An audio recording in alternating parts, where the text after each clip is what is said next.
Now, I'm joined now by Barbara Perry. She's a professor at Ontario Tech University and the director of the Centre for Hate, Bias and Extremism. Barbara, thank you very much for your time. Now, we obviously know that these protests are less about vaccinations than the concept of mandates themselves.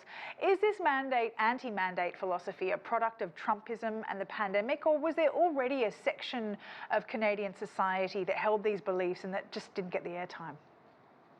Yeah, I think probably since mid to 2000 aughts and early 2010s, we have been seeing, I think, an ascendancy of the far right in the Canadian context, and an increase in anti-immigrant, anti-Muslim sentiment in particular.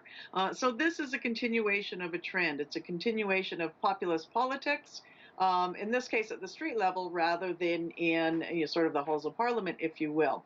So it is something that has been gathering steam quite slowly over time. I think was really then, sort of exacerbated by Trump's rhetoric and the impact that that had on Canadian narratives as well. So, through his election campaign and first administration, we did have members of the far right who sort of fed off of that.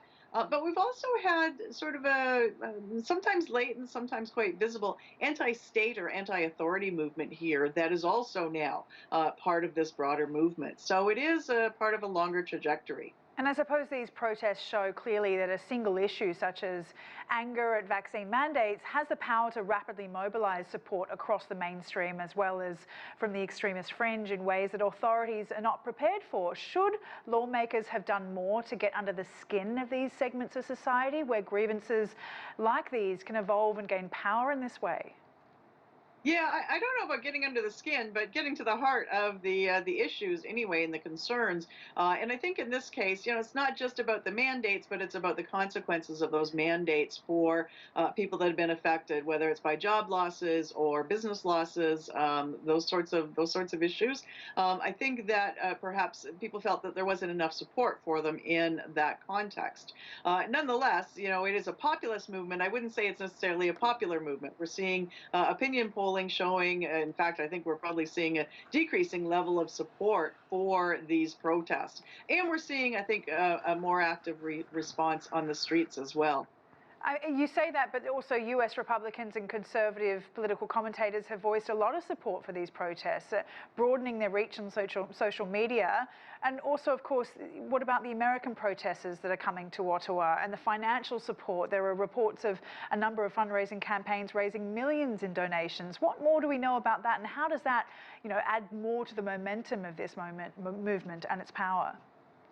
Yeah, I think that that is something to be really concerned about, not just in terms of this financial support and strength that lends them, but also the extent to which it lends credibility to the movement at home, but also around the world. As you say, we're seeing similar kinds of convoys and protests in the U.S. There was talk of trucks coming from both sides at some of the border crossing points and joining forces there. And we've certainly seen similar sorts of things across Europe in particular.